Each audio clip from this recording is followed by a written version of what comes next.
తెలంగాణ రాష్ట్ర అవతరణ ఉత్సవాల వేళ రేవంత్ సర్కార్ కొత్త ఆవిష్కరణలు చేయబోతోంది. సరికొత్త స్వరాలతో తెలంగాణ గీతాన్ని, కొన్ని మార్పులతో రాష్ట్ర అధికారిక చిహ్నాన్ని జూన్ 2న ఆవిష్కరించబోతున్నారు సీఎం రేవంత్ రెడ్డి.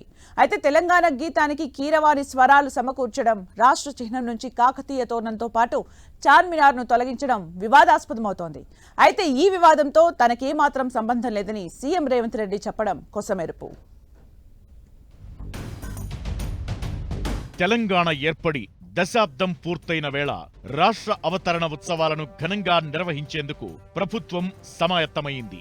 ఉత్సవాలకు రేవంత్ సర్కార్ భారీ ఏర్పాట్లు చేస్తోంది. జూన్ 2న ఉదయం అమరవీరులకు ముఖ్యమంత్రి నివాళులర్పించి ఆ తరువాత సికింద్రాబాద్ పరేడ్ గ్రౌండ్స్ లో జరిగే అవతరణ ఉత్సవాల్లో పాల్గొంటారు. రాష్ట్ర ప్రత్యేక గీతంతో పాటు అధికారిక నూతన చిహ్నాన్ని ఆవిష్కరించనున్నారు. ప్రముఖ తెలంగాణ కవి అందశ్రీ రాసిన జయ జయ హే తెలంగాణ గీతంలో స్వల్ప మార్పులు చేస్తున్నట్లు తెలుస్తోంది.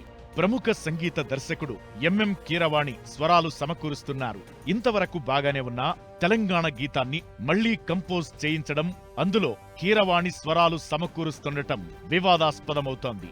తెలంగాణ సినీ మ్యూజిషియన్స్ అసోసియేషన్ అభ్యంతరం వ్యక్తం చేసింది. జయ జయ హే తెలంగాణ పాటను కంపోజ్ చేసేందుకు తెలంగాణ సంగీత దర్శకులు ఎవరూ లేరా అని ప్రశ్నిస్తోంది. ఈ పాట తెలంగాణ ఆత్మగౌరవమన్న టీసీఎంఏ కీరవాణి మ్యూజిక్ చేయడం తమతో పాటు తెలంగాణ ప్రజలను అవమానపరచడమేనని తెలిపారు. మరోవైపు తెలంగాణ గీతానికి కీరవాణి సంగీతాన్ని అందించడంపై బీఆర్ఎస్ నేత ఆర్ఎస్ ప్రవీణ్ కుమార్ అభ్యంతరం తెలిపారు. అందశ్రీ రాసిన తెలంగాణ రాష్ట్ర గీతంపై ఆంధ్ర సంగీత దర్శకుడు ఎంఎం కీరవాణి పెత్తనమేంటని ప్రశ్నించారు. తెలంగాణ ఏర్పడి 10 ఏళ్లు గడిచాక గీత స్వరకల్పనకు మళ్లీ ఇప్పుడేం అవసరమొచ్చిందని ఆర్ఎస్ ప్రవీణ్ ట్వీట్ చేశారు. తెలంగాణ కవులపై ఆంధ్ర సంగీత దర్శకుల పెత్తనం ఇంకెంతకాలమన్న ఆయన కీరవాణి స్వరకల్పన చేయడానికి నాటు పాట కాదని ఘాటుగా స్పందించారు. ఈ వివాదంపై సీఎం రేవంత్ రెడ్డి చిట్చాట్లో స్పందించారు. రాష్ట్ర గీత రూపకల్పన బాధ్యతలు అందశ్రీకి ఇచ్చామని సీఎం చెప్పారు. అందశ్రీ ఎవరిని ఎంచుకుని గేయ రూపకల్పన చేస్తారనేది ఆయన ఇష్టమని, ఏ సంగీత దర్శకుడిని పెట్టి చేయాలనేది తన పని కాదని రేవంత్ స్పష్టం చేశారు.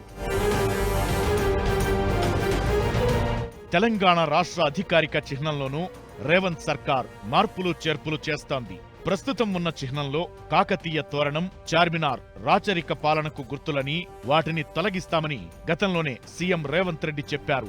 ఈ చిహ్నం రూపకల్పన బాధ్యతను నిజామాబాద్ వ్యక్తికి అప్పగించారు. తెలంగాణ పోరాటాలు, చిహ్నాలు, తెలంగాణ తల్లి, రాష్ట్ర గీతం ఉండేలా చిహ్నం ఉంటుందని స్పష్టం చేశారు. సీఎం రేవంత్ రెడ్డి వ్యాఖ్యలను బట్టి రాష్ట్ర చిహ్నంలో నుంచి కాకతీయ తోరణం, చార్మినార్ను తొలగించడం ఖాయంగా కనిపిస్తోంది. దీనిపైన వివాదం చెలరేగుతోంది. కాకతీయ తోరణం తొలగించడాన్ని వరంగల్ జిల్లా ప్రజలు, నేతలు వ్యతిరేకిస్తున్నారు. స్థానిక కాంగ్రెస్ నాయకులు అసంతృప్తి వ్యక్తం చేస్తున్నారు. చార్మినార్ను తొలగించడాన్ని ఎంఐఎం వ్యతిరేకిస్తోంది. ఈ వివాదాల నుంచి రేవంత్ సర్కార్ ఎలా బయటపడుతుందనేది తెలియాలంటే జూన్ 2న తెలుస్తుంది.